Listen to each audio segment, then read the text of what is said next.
Today, for Primetime Local News, I'm joined with Robert Hackinson, one of the members of the Bromantics, a Saskatchewan band that will be performing in Lloydminster at the Vic Juba Community Theatre on March 19th.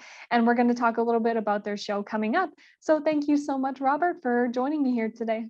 Yeah, I'm happy to be here. So firstly, I'd like to start off with what can people expect to see at this performance?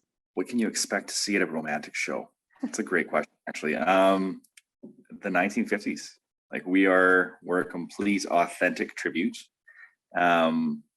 with contemporary kind of energy though. So it's not like we're not from the 50s playing that same stuff. We're revitalizing it. It's a lot of fun and it's certainly engaging. It's hard to sit down. And your group does a lot of cover work, but you also do have a few original songs. So will there be any original songs in this particular set? They're actually being showcased for the first time on this tour. So there were one or two that were kind of in their beginning phases prior to the SOSAC tour, but now they're polished and actually some of them are recorded. And there's an album's worth of them being performed this tour. So these new original songs that you guys are performing for the first time, they're a part of your new album that you guys are releasing this year. Is that correct? That's correct. Yeah, we're firing off an LP on vinyl. So we'll still have some streaming options. You don't have to go back to the 1950s to listen to it, but it felt pretty appropriate to actually cut a record. So we're going to do that. What was your guys' inspiration to choose 50s music as your genre? It's a great question, Nicole, actually. What inspired us? That's probably a little different for each member, I imagine.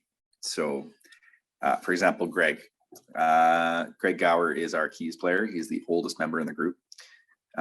There's definitely a gap between, for example, Greg and Justin, the youngest member, like probably 4 decades. So Greg probably loves doing this stuff because it's actually nostalgic. Like he probably grew up around this stuff, not quite, but like close enough. And for him, he kind of lived the music. Whereas for people like me, some of the other members, I guess, it'd be a little different. So I didn't live through the 50s, but it's absolutely high energy, contagious music. So as a performer, for example, and most of us have played in quite a few groups, this is the most we've ever interacted with an audience. So for example, if we play The Twist by Chubby Checker, I don't care how old you are, you're not sitting down. Like it's everybody stands up and starts twisting, and that becomes like a cyclical energy. So we certainly enjoy the performance aspect of it. On a more personal note, when I was a kid, I had a cassette tape given to me from my grandfather, actually, and it was called Robert's Rock and Roll. There was a side A, side B, and I fell in love with this stuff. So there's a sentimentality to it as well.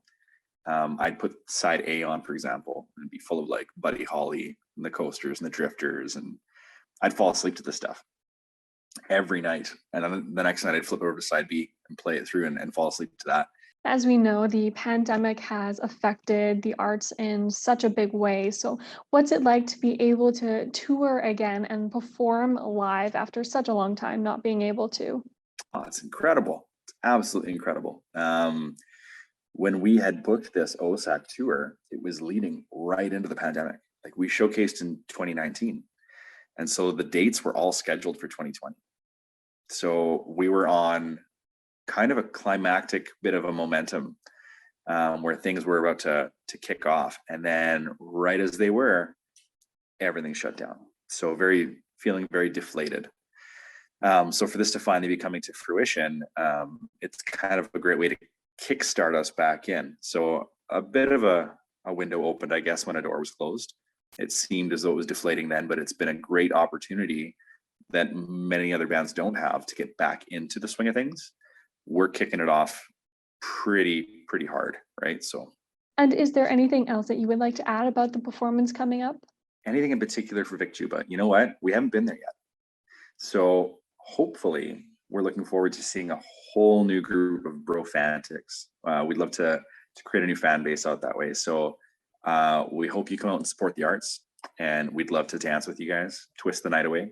And yeah, I think that's about it. So this performance will be happening on March 19th at the Vic Juba Community Theatre.